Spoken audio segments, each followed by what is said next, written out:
Hey guys, welcome to today's video. Today we are unboxing this OnePlus Nord N200 in the blue quantum that they all ship with, and we have the 64GB variant here.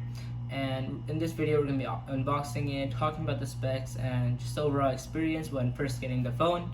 But if you want to see a full review on the whole thing, we're going to be making a separate video on that, so be sure to check that out and hit the subscribe button down below because you do not want to miss that.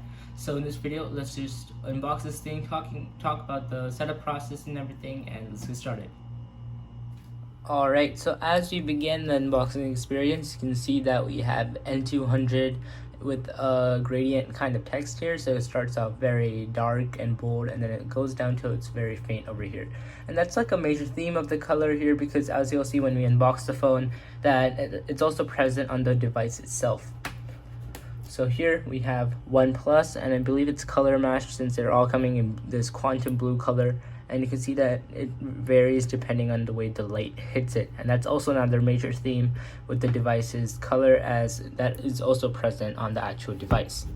On the other side, it just says OnePlus Nord N200 5G, and on the bottom, we just have the basic text and everything that you find on usual smartphone boxes.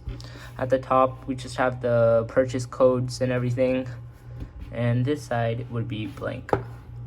So, we have the OnePlus logo at the bottom, which is a pretty nice logo if you ask me. I like this more than a few other major brand logos, and it's not just the text, it's kind of a smart detail there.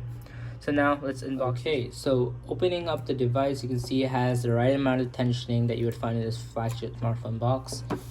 And here we have the device itself, which I'm going to go ahead and pull out. And you can see that here is the color at the back, the quantum blue or blue quantum. And you can see that by the theme on the box that it starts off faint and then it gets darker as you reach the bottom. And it has the OnePlus logo right in the middle. And it has the triple camera setup, two of which I know for sure are 2 megapixels. I forgot what the main camera was, but I'll have that on the screen right now. Here is the AI triple camera text over here, which means that it uses AI to process the pictures that you take. And you can see that it shines with the way that light hits it. Here's our flash. And on the front, I do know for sure that this is a 16 megapixel front-facing camera.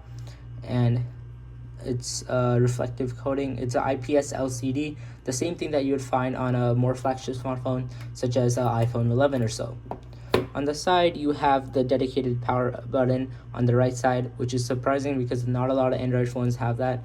Usually they have volume buttons on the same side as the power button, but this one has a fingerprint sensor right on the power button as well, which I love because as soon as you try to go to open the phone, it automatically unlocks it as well, and I find it more helpful than the actual in-screen fingerprint sensors as well.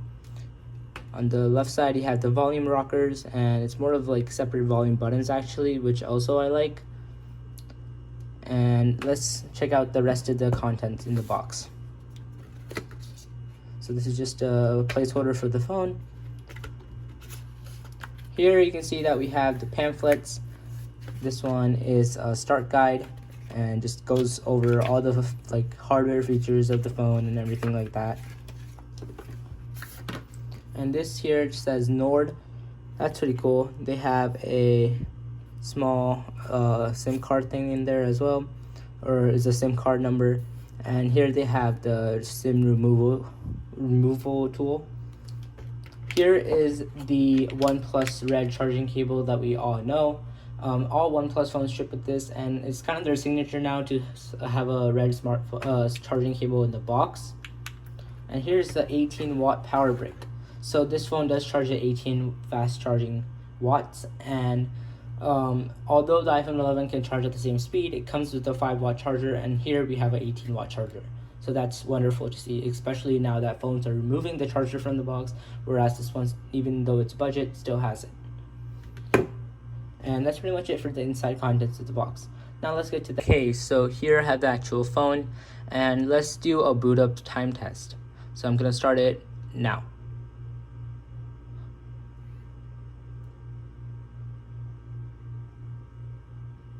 And you can see that you have the OnePlus logo as well as Android. as it should be.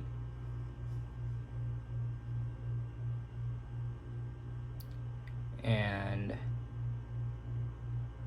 there we go, we got the T-Mobile logo, which we're going to count for the boot up test as well, by the way. And there you go, that's boot up.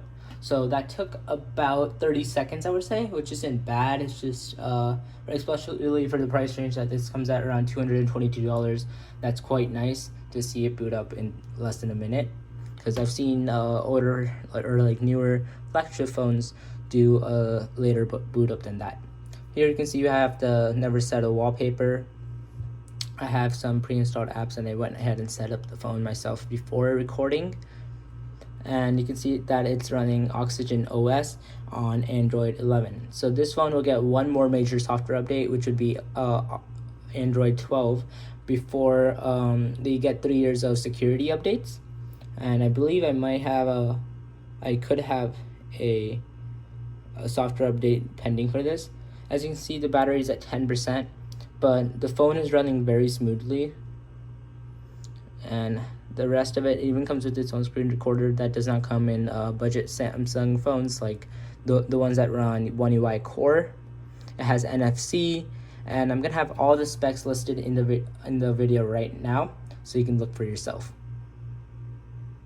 And honestly, that's about it when it comes to the unboxing experience. As you can see, that's very fast. It has 4 GB of RAM and everything, and it's actually very comparable to iPhone 11. Although that might sound crazy, especially with the price difference and the fact that it's a flagship. I actually did compare the specs and everything, and a lot of them were similar, and this one actually has a few better specs than that. For example, it has a 90 Hz refresh rate, while excluding the 13 Pro and 13 Pro Max, all iPhones have a 60 Hz refresh rate. And this has a 5,000 milliamp hour battery, when I believe the iPhone 11 has a 3,600 milliamp hour battery. I'll have to check out the battery test in another video when I do the full review maybe, but let me open up camera and so you can see what camera looks like. So you can see here, there's not much lag. If I take a picture, that's quite instantaneous, and does use AI to manage everything. You can see when I put that on, it says AI scene enhancements on, and has HDR, and it recognizes that I'm inside, so it uses indoor mode, which is great. So overall, this phone is a very great phone. It's very snappy, especially with the 90 Hz refresh rate. And I believe that if you're in this budget range, around 200 to 300 bucks, this is a great phone to get. And actually has a very sharp display as well, IPS LCD, aka the same thing as iPhone 11, and it's AMOLED with always on display, so it's amazing to see. And on the back, I would actually suggest that it looks a lot more expensive than it actually is, which is a lot of people would agree on, because it's very similar in style to a OnePlus 9 and OnePlus 9 Pro that came out about a year ago. So it's a very modern phone indeed. So that's about it for this video. I hope you enjoyed, and don't forget to subscribe. Also, comment down below what your favorite feature about this phone is, or what your favorite spec is for the price point.